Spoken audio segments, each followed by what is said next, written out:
तो आज हम देखते हैं class 10th chapter number 2 sectors of Indian economy. Sector of Indian economy. ठीक है, तो आइए देखते हैं इकोनॉमिक एक्टिविटी क्या होती है। इकोनॉमिक एक्टिविटी होती है जिसमें क्या हो, इनकम जनरेट हो। क्या हो? ऐसी एक्टिविटी जिसमें इनकम जनरेट हो। और एक होती है नॉन इकोनॉमिक एक्टिविटी जिसमें इनकम जनरेट ना हो, जिसमें मनी जनरेट ना हो। तो on the basis of activity, activity के बेसिस पे इकोनॉमिक सेक्टर को हम कितने टाइम में बांटे हैं? 3 सेक्टर में। कितने में? 3 सेक्टर में। पहला है प्राइमरी, दूसरा है सेकेंडरी, तीसरा है टर्सरी। प्राइमरी, सेकेंडरी और tertiary. Primary sector, primary sector क्या है? When we produce a good by exploiting the nature. When we produce a good by exploiting natural resource. क्या हम करते हैं? नेचुरल रिसोर्स को क्या करें? हम एक्सट्रैक्ट करें। नेचुरल रिसोर्स को एक्सट्रैक्ट करें और रॉ मटेरियल हम क्या करें? यूज करें। उसे हम कहते हैं प्राइमरी सेक्टर। अदर नेम उसका क्या है? Agriculture sector. क्या है? Agriculture sector. यानी प्राइमरी सेक्टर क्या है? कोई भी चीज हम नेचर से ऑब्टेन कर रहे हैं। नेचर से हम क्या करें? ऑब्टेन करें। और उसके रॉ मटेरियल हम क्या कर रहे हैं? एक्सट्रैक्ट कर रहे हैं, उसे हम बेच रहे हैं। यानी हम उसे हम क्या करें? इनकम जनरेट करें। तो उसे हम बोलते हैं प्राइमरी सेक्टर। क्या हम बोलते हैं? Primary sector. यानी इसमें एग्जांपल क्या है? Agriculture, fishing, mining etcetera. Agriculture, fishing, mining etcetera. उसके बाद हम देखते हैं secondary sector.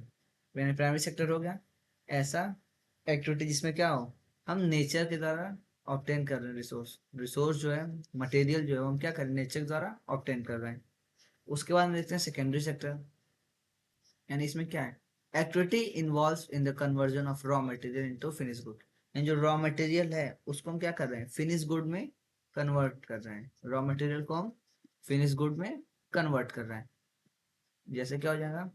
Construction of building, building को हम बना रहे हैं, कार बना रहे हैं, फोन्स बना रहे हैं। ये सब क्या है? सेकेंडरी सेक्टर है। नेचर से हम सिलिकॉन वगैरह ले रहे हैं, टाइटेनियम ले रहे हैं, उसके बाद हम क्या कर रहे हैं? फोन को मैन्युफैक्चर कर रहे हैं। इसको हम एक और नाम से जानते हैं, मैन्युफैक्चरिंग सेक्टर। सेकेंडरी सेक्टर को हम एक नाम से और जानते हैं जो क्या है? Manufacturing sector. Primary, secondary. उसके बाद हम देखते हैं टर्सरी सेक्टर। इसको हम बोलते हैं सर्विस सेक्टर। क्या बोलते हैं? Service sector. And activity which support and help in developing the primary and secondary sector. ये क्या करता है? ये प्राइमरी और सेकेंडरी सेक्टर को हेल्प करता है। क्या करता है? प्राइमरी और सेकेंडरी सेक्टर को हेल्प करता है। इसका अदर नेम क्या है? Service sector. जैसे एग्जांपल क्या हो जाएगा? Teaching, customer support, banking, hospital, army, ये सब क्या हो जाएंगे? Tertiary sector. यानी कि इकोनॉमिक एक्टिविटी क्या है? जिसमें हम क्या कर रहे हैं? इनकम जनरेट कर रहे हैं। एक्टिविटी के बेसिस पे क्या है? 3 तरह का सेक्टर बांटा गया है, 3 तरह का क्लासिफिकेशन हुआ है। पहला है प्राइमरी, सेकेंडरी, तीसरा है टर्सरी। प्राइमरी सेक्टर क्या है? जब हम क्या करें? कोई भी सामान प्रोड्यूस करें, कोई भी गुड्स प्रोड्यूस करें, जो उसमें हम क्या करें? नेचुरल रिसोर्स की यूज करें। क्या करें? नेचुरल रिसोर्स को यूज करें और रॉ मटेरियल को हम एक्सट्रैक्ट करें, उसको निकालें। ठीक है। उसके बाद हम देखते हैं सेकेंडरी सेक्टर। सेकेंडरी सेक्टर क्या होता है? वो एक्टिविटी जिसमें क्या हो, रॉ मटेरियल को हम फिनिश गुड में कन्वर्ट कर दें। यानी कॉटन है, कॉटन को हम क्या कर रहे हैं? फैक्ट्री में जाके क्लोथ बना रहे हैं। कॉटन की हम क्लोथ बना रहे हैं, कपड़ा बना रहे हैं। तो क्या हो जा रहा है? Secondary sector. तो उसके बाद हम देखते हैं टर्सरी सेक्टर। टर्सरी सेक्टर क्या है? टर्सरी सेक्टर यानी सर्विस सेक्टर। यानी क्या कर रहा है? प्राइमरी और सेकेंडरी को सपोर्ट कर रहा है। जैसे टीचिंग हो गया, ट्रांसपोर्ट हो गया, रेलवे हो गया, ये सब क्या है? टर्सरी सेक्टर है। तो all the sector of the economy, सभी सेक्टर इकोनॉमिक के वो क्या हो रहे हैं? All the sector of economy are interconnected. सभी इकोनॉमी में क्या है? इंटर कनेक्टेड है with product and service moving from one sector to another. यानी जो प्रोडक्ट हैं वो क्या हो रहे हैं? एक सेक्टर से दूसरी जगह जाके कनेक्ट हो रहे हैं। एक दूसरे से क्या है, आपस में इंटरलिंक है। जैसे एग्जांपल देखिए, कॉटन हो रहा है प्रोड्यूस खेत में, कॉटन प्रोड्यूस हो रहा है, वो क्या है, primary sector. Cotton produce primary sector. वो ट्रांसफॉर्म हो रहा है टेक्सटाइल प्रोडक्ट में, कपड़ा बन रहा है, तो कपड़ा क्या हो जा रहा है, सेकेंडरी सेक्टर। प्रोडक्शन हो रहा है, उसके बाद उसको क्या किया जा रहा है, ट्रांसपोर्ट। क्या किया जा रहा है, ट्रांसपोर्ट मार्केट में, तो वो क्या हो जा रहा है, टर्सरी सेक्टर। ठीक है, इकोनॉमी क्या है, इंटरकनेक्टेड है, प्राइमरी सेकेंडरी और टर्सरी सेक्टर का। तो इंडिया में क्या है, टर्सरी सेक्टर की इंपॉर्टेंस देखा जाए, टर्सरी सेक्टर यानी बेसिक सेक्टर और सर्विस सेक्टर।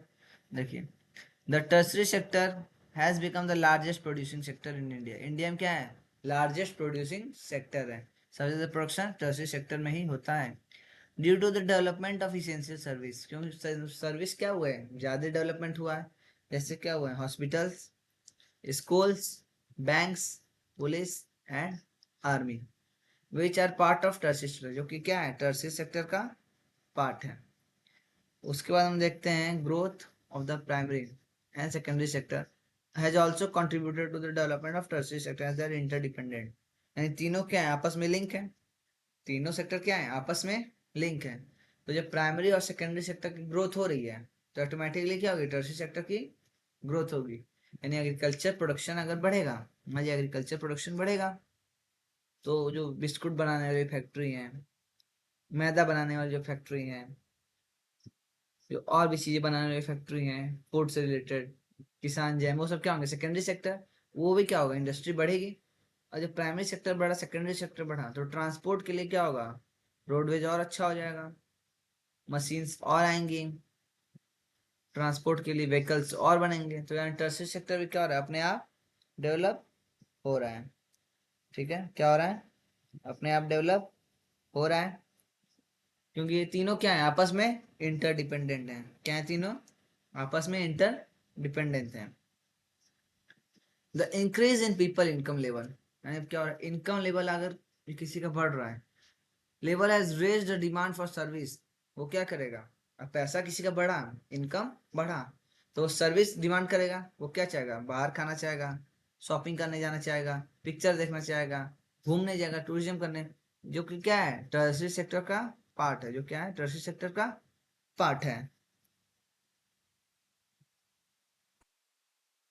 ठीक है, तो देखिए, the emergence of new service based on information and communication technology, यानी क्या हो रहा है, इंफॉर्मेशन और कम्युनिकेशन टेक्नोलॉजी में क्या हो रहा है, भारत और एडवांस होते जा रहा है। Has become essential and growing rapidly, और वो क्या हो रहा है, बहुत तेजी से बढ़ते जा रहा है। क्या हो रहा है, बहुत तेजी से बढ़ते जा रहा है। अब देखिए, the green revolution has also given a boost to the tertiary sector. Green revolution क्या किया है, टर्सरी सेक्टर को बूस्ट किया है, यानी वो और तेजी टर्सरी सेक्टर को बढ़ाया है। क्या किया है, बढ़ाया है। अब देखिए, यहाँ पे हम बात कर रहे हैं कंपेयरिंग द थ्री सेक्टर, तीनों सेक्टर को हम क्या कर रहे हैं, कंपेयर। क्या कर रहे हैं, कंपेयर। पहला देखिए, GDP, measure the value of all goods and service produce in a country. यानी पूरे कंट्री में जीडीपी क्या करता है, मेजर करता है कि उसकी वैल्यू को, गुड्स एंड सर्विस को। जो गुड्स एंड सर्विस क्या हुआ है, प्रोड्यूस हुआ है, वो क्या हो रहा है, उसको बता रहा है, मेजर कर रहा है। In India, the ministry of central government, India में क्या हो रहा है, जो सेंट्रल गवर्नमेंट है वो क्या करती है, कैलकुलेट करती है GDP, which include the primary secondary and tertiary sector, जो क्या है, primary sector, secondary sector, tertiary sector, तीनों की वैल्यू को ऐड करती है। The tertiary sector become the largest in 2013 and 14। Then 2013-14 का जो डाटा है उसमें क्या है, टर्सरी सेक्टर लार्जेस्ट है, और वो प्राइमरी सेक्टर को क्या किया है, हटा दिया है, ड्यू टू वेरियस फैक्टर। बहुत सारे ऐसे फैक्टर हैं जिसमें टर्सरी सेक्टर क्या हो गया है, पहले पे आ गया है इंडिया में, और प्राइमरी सेक्टर उससे नीचे जा चुका है। ठीक है, अब देखिए, basic services, basic services like hospitals, schools, post office, police station, courts, administrative offices, transport, banks, and insurance company are vital, making the tertiary sector essential। जिसके वजह से क्या हो रहा है, टर्सरी सेक्टर जरूरी है।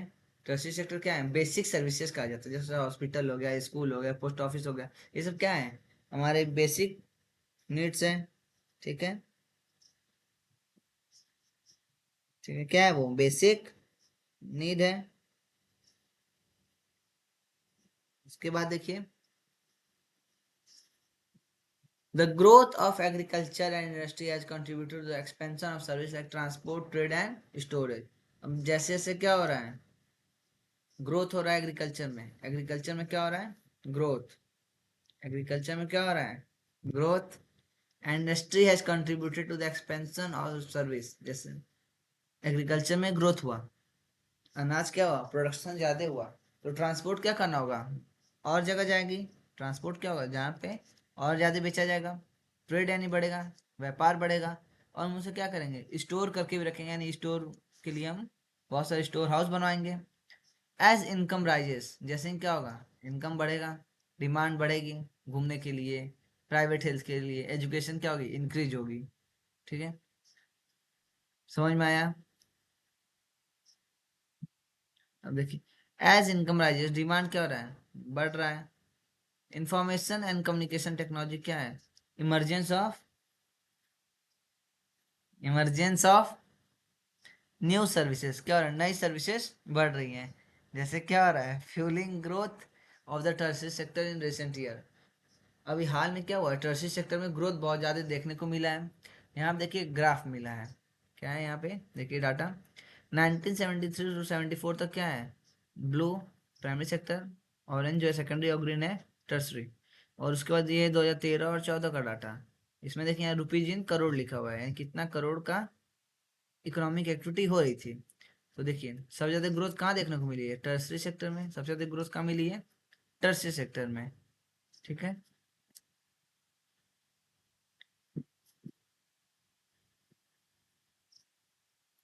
अब देखिए primary and secondary sector. Primary sector, more than half of the worker in India are working in this sector.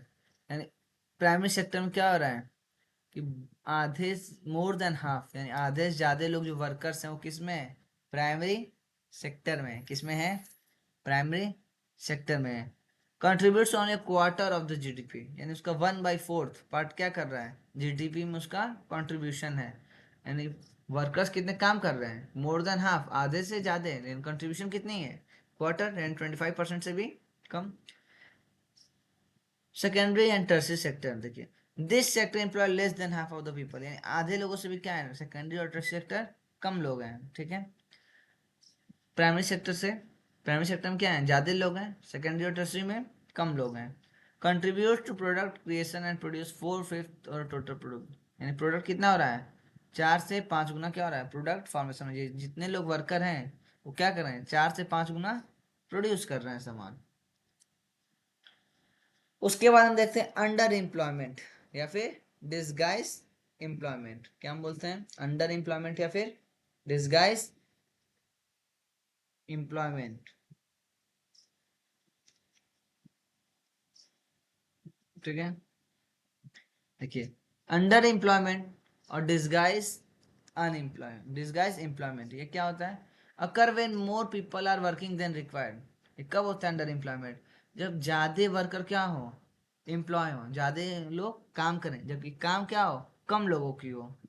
काम उस चीज को कम लोग कर सकते हैं पूरी तरह से, हम क्या कर रहे हैं, वर्कर्स ज्यादा हायर कर रहे हैं, यानी वो जो वर्कर्स अपना पूरा पोटेंशियल लगा के काम नहीं कर रहे हैं, तो उसे हम बोलते हैं अंडर एम्प्लॉयमेंट या डिसगाइज एम्प्लॉयमेंट। तो देखिए, अंडर एम्प्लॉयमेंट और disguise employment occur when more people are working than required, यानी जितने लोग की जरूरत है, जितने लोग की आवश्यकता है, उससे ज्यादा लोग क्या कर रहे हैं, काम कर रहे हैं, उससे ज्यादा लोग एम्प्लॉयमेंट में है। तो इन रूरल एरिया, रूरल एरिया में क्या हो रहा है, ऑल फैमिली मेंबर में work in the same field. गांव में क्या हो रहा है, सभी फैमिली मेंबर एक फील्ड में काम कर रहे हैं। जबकि अर्बन एरिया में क्या हो रहा है, there are many rickshaw pullers, cart pullers, casual worker हैं जो सर्विस सेक्टर में क्या कर रहे हैं, काम कर रहे हैं। Who may work the whole day but earn very little, वो क्या कर रहे हैं, दिन भर काम कर लेंगे, थोड़ा बहुत कमा रहे हैं। Therefore there is a need to generate employment opportunity in different sector. इसका मतलब क्या है कि हर सेक्टर में क्या करना होगा, एम्प्लॉयमेंट को जनरेट करना होगा। एम्प्लॉयमेंट क्या है, कम है। ठीक है, एम्प्लॉयमेंट क्या है, कम है। डिसगाइज एम्प्लॉयमेंट क्या होता है कि हमें लोग क्या है, कम चाहिए, लेकिन हम क्या कर रहे हैं, हमारे यहाँ पे अनएम्प्लॉयमेंट ज्यादा है, तो उसको छुपाने के लिए हम क्या करते हैं, अंडर एम्प्लॉयमेंट का कॉन्सेप्ट लाते हैं। उसमें क्या होती है, सैलरी वेजेस कम होती है। ठीक है, और जहाँ पे 2 लोग का काम वहां पे हम क्या करते हैं, 6 लोग को हायर करते हैं, तो उसे हम बोलते हैं अंडर एम्प्लॉयमेंट और डिसगाइज एम्प्लॉयमेंट। अब देखिए, way to create more employment, कैसे क्या होगा, एम्प्लॉयमेंट क्रिएट होगा। अब देखिए, the government can provide cheap loan, यानी गवर्नमेंट क्या करे, किसानों को सस्ता लोन दे, तो प्रोवाइड बेटर इक्विपमेंट, जिससे वो क्या कर सके, इक्विपमेंट सामान जो है, टूल्स जो है वो ज़्यादा यूज करें, ज़्यादा अच्छा वो एक्सपेंसिव ले सकें। एंड प्रैक्टिस मल्टीपल क्रॉपिंग, वो क्या करें, एक ही खेते में एक से ज़्यादा क्रॉप लगाएं। Which can help them remain employed through out the year, जिससे वो क्या होगा, पूरे सालों साल काम करेंगे। वो क्या करेंगे, सालों साल उस फील्ड में काम करेंगे। Investing construction in transport infrastructure new road can create employment opportunity for labour and taxi driver, यानी कंस्ट्रक्शन में क्या करें, इन्वेस्टमेंट करें, गवर्नमेंट क्या करे, कंस्ट्रक्शन में इन्वेस्टमेंट करें, ट्रांसपोर्ट में इन्वेस्टमेंट करें, ठीक है, इंफ्रास्ट्रक्चर में इन्वेस्टमेंट करें, न्यू रोड्स बनाए, तो उससे क्या होगा, एम्प्लॉयमेंट क्रिएट होगा। जब रोड बनेगा तो वो क्या होगा, इंसानों के द्वारा ही बनेगा, तो वो क्या होगा, एम्प्लॉयमेंट जनरेट होगा for labour and taxi driver. Locating industry in rural area, गांव में क्या करें, इंडस्ट्री लगाए, जिससे क्या होगा, can provide employment to large number of people in the factory, जैसे फैक्ट्री में क्या होगा, बहुत ज्यादा लोगों को एम्प्लॉयमेंट मिलेगी। Construction more school and appointing teacher, ज्यादा से ज्यादा क्या हो, स्कूल खुले, टीचर को क्या किया जाए, अपॉइंट किया जाए। Teacher can generate over 20 lakh job है, जो करेंटली ओनली 52% अटेंड स्कूल, इसमें क्या है, 20 लाख जॉब टीचरों के लिए हो, इसमें क्या है, 52% का चिल्ड्रन जो है स्कूल जाते हैं। इम्प्रूविंग द टूरिज्म सेक्टर, यानी क्या, टूरिज्म सेक्टर को भी इम्प्रूव किया जाए, जिससे क्या होगा, टूरिज्म सेक्टर को बढ़ा देंगे, तो हमारा 35 लाख जॉब क्या होगा, क्रिएट हो जाएगा। इंडिया में क्या है, टूरिज्म बहुत फेमस है, बहुत चीज़ें यहाँ का, इंडिया कल्चर क्या है, बहुत चीज़ें घूमने के लिए, यहाँ पे कल्चर क्या यूनिक है।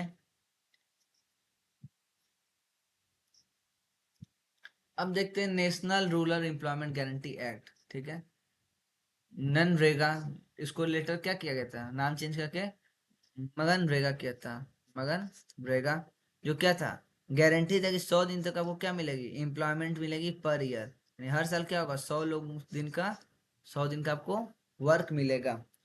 अनएम्प्लॉयमेंट अलाउंस, यानी क्या होगा, अनएम्प्लॉयमेंट, वो बेरोजगार है उनके क्या मिलेगा, अलाउंस मिलेगा।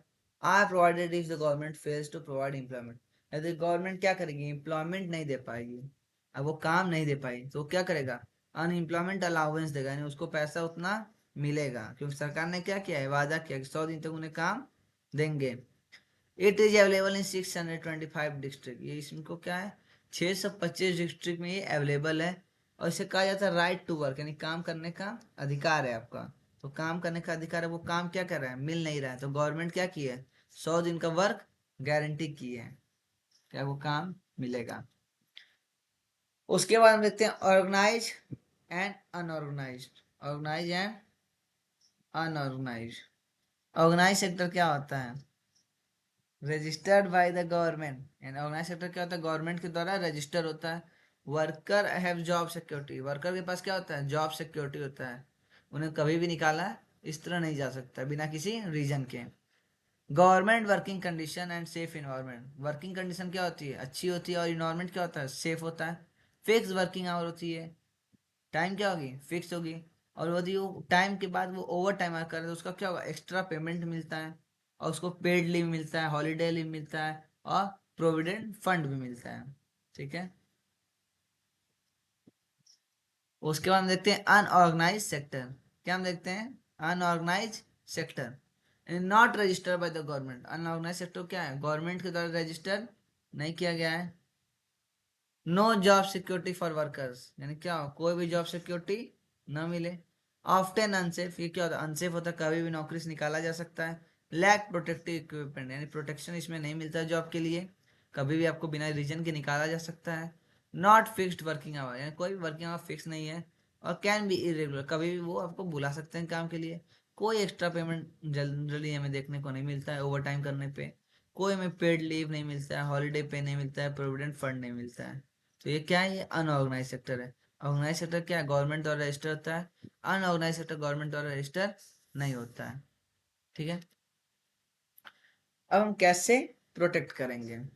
हम क्या करेंगे, कैसे प्रोटेक्ट करेंगे अनऑर्गेनाइज सेक्टर को। देखिए, इन rural area support for small and medium farmer include timely delivery of seed को क्या करें, टाइमली डिलीवर करें, एफोर्डेबल लोन्स दें, फैसिलिटी दें कि स्टोरेज वो कर सके अपने ग्रेन्स को, मार्केट प्राइस क्या हो, फेयर हो, जिससे उन्हें दिक्कत ना हो।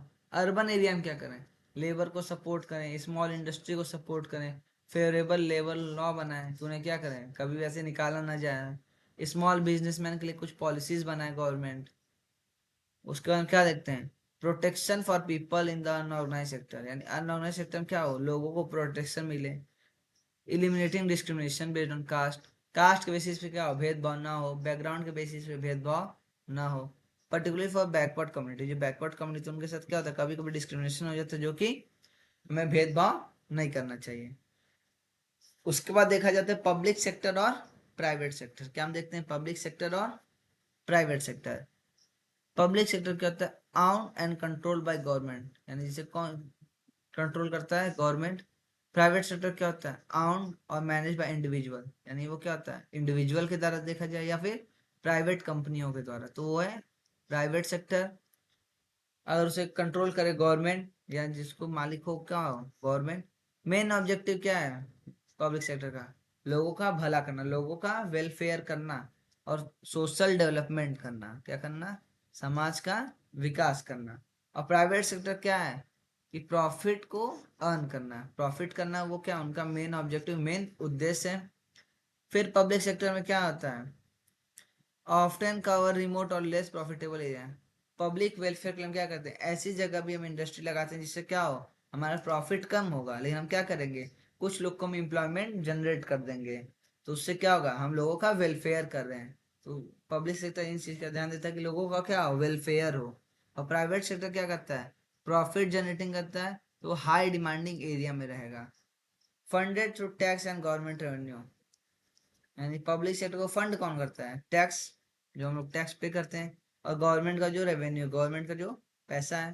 प्राइवेट सेक्टर क्या है, उसे प्राइवेट इन्वेस्टमेंट क्या करते हैं, फंड करते हैं, यानी पैसा लगाते हैं। ठीक है, यानी पब्लिक सेक्टर में क्या हो जाएगा, एग्जाम्पल इंडियन रेलवे, और यहाँ प्राइवेट सेक्टर में जाएगा टाटा, रिलायंस, इन्फोसिस। ठीक है, तो ये था चैप्टर नंबर 2 का समरी। यदि आपके पास कोई सजेशन है तो इसको कमेंट करके बताइए।